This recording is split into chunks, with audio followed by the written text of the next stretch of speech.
So let's bring this beast full circle. It lived fast, died loud, and somehow, against all odds, got back up.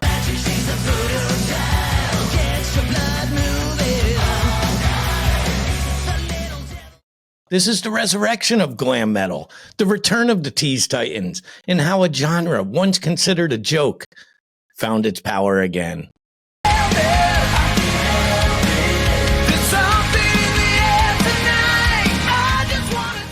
Welcome back to Hair Today, Gone Tomorrow. This is the rise, the fall, and the resurrection of hair metal. Part 3, Resurrection in Rhinestones, the revival and legacy of hair metal.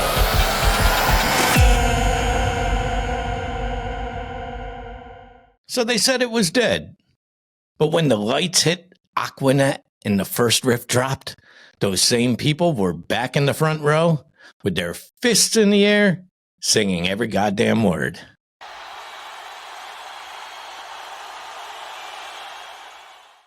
So welcome back to the final chapter of Headbangers History, Hair Today, Gone Tomorrow. We watched its rise in fire and glitter. We saw it crash in a grungy blaze of backlash.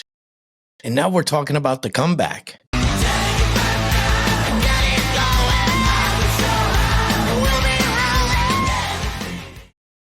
Because you can't keep a good riff down forever. This here is the story of hair metal's resurrection. On stage, online, and in the hearts of a new generation of fans. Pretty badass. So let's talk about the nostalgia circuit, where glam goes retro. By the early 2000s, something weird started to happen. After a decade of being mocked, hair metal started selling again. Box sets, remastered albums, 80s nights, festivals, rock cruises. March 29th through April 2nd, 2014. 2 exciting ports of call, Nassau, Bahamas, and Monster Island. People missed the fun, the escapism, the hooks. Some of the milestones, VH1's Behind the Music. It resurrected interest in bands like Poison, Skid Row, and Rat. Let me tell you what I want.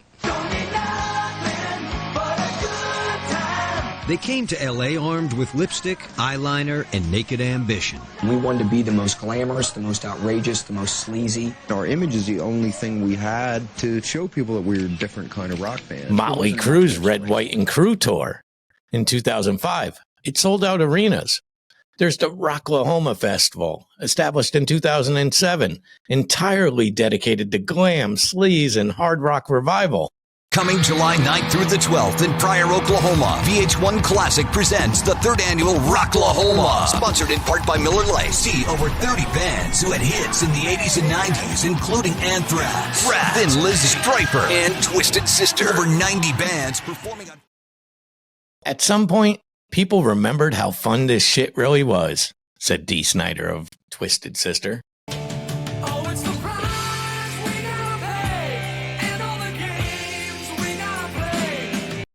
But Def Leppard, Poison, Twisted Sister, and Warrant all reformed. They all toured and reminded everyone they could still rip. And guess what? The fans never left. They returned.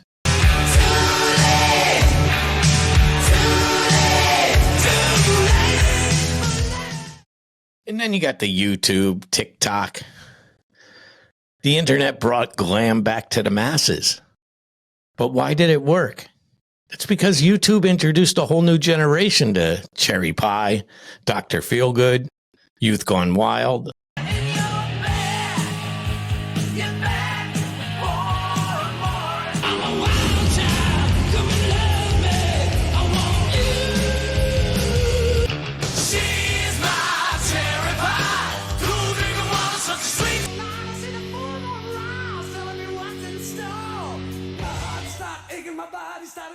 Teenagers were discovering hair metal organically, drawn to the images, the attitudes, and the massive choruses. TikTok and Instagram revived the look, teased hair, animal prints, leather jackets. Suddenly it was cool again to be outrageous. Groovy pop, groovy. Is that mascara? The younger generation didn't care about the backlash. They saw glam metal as pure energy. No shame, no rules. Just a good time. Trying to have some fun. Only told the truth about this. And in marched the new glam guard. Modern bands carrying the torch. Hair metal didn't just come back through legacy acts. It also evolved. Modern bands repping the glam are Steel Panther.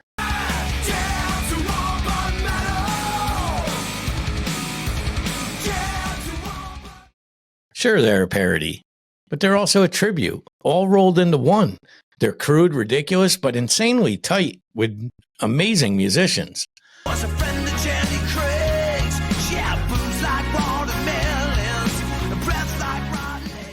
Death to all but metal and community property. They became anthems. This is basic English. Anthems for the revival. You make me sick. Crash Diet out of Sweden. They're gritty, sleazy, real heartbreak beneath the eyeliner. You might hate and erase you up. The wine style, the prime time, the idol. You got Crazy Licks, 2 X's. Reckless Love, Santa Cruz, Dirty Honey. When you need a little loving, baby, all night long. When you need a little loving. All blending glam, hard rock, and arena swagger. These bands took glam's image and updated the sound. Modern production, tighter songwriting. No apology still. Anthem for America by Crazy Licks. It's Def Leppard meets modern arena rock. Catchy, punchy, proudly glam.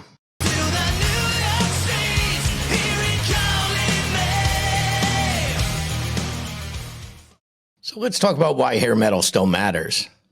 Why does it stick around? What a stupid question that is. That's because glam metal at its best, it was never about excess. It was about escapism. It gave the middle finger to authority, embraced joy over pretension, and turned pain into party anthems. Sure, it's been imitated, ridiculed, resurrected. It's even been reimagined, but it never really died. People say it's cheesy. I say it's loud, proud, and makes me feel alive. And that's from a fan at the M3 Rock Festival. Glam is bigger than the bands that started it. It's about owning who you are, being too loud, too flashy, too much, and not giving a damn who likes it. Pretty badass. So in wrapping this up, from the gutter of the Sunset Strip to the top of the Billboard charts, from late night punchlines to global comebacks, from leather-bound idols to TikTok revitalists, hair metal lives. Praise Satan. It may not rule the airwaves anymore, but in dive bars, festival stages, karaoke nights especially, car stereos blasting Talk Dirty to Me, the spirit of glam metal is still kicking, screaming, and teasing its hair. So just raise your fist, crank the volume, and remember, it's only rock and roll if it's a little ridiculous. God, you're so smart. It's kind of annoying. So tell me, what's your favorite modern glam band or your favorite forgotten gem from the 80s?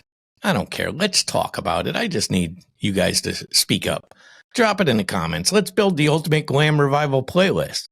Smash like, hit subscribe, keep it loud, proud, unapologetically glam.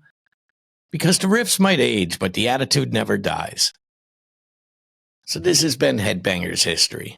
This has been all about hair metal. I hope you guys liked it. Let me know what you want me to talk about next. I'm open to ideas. See you again soon.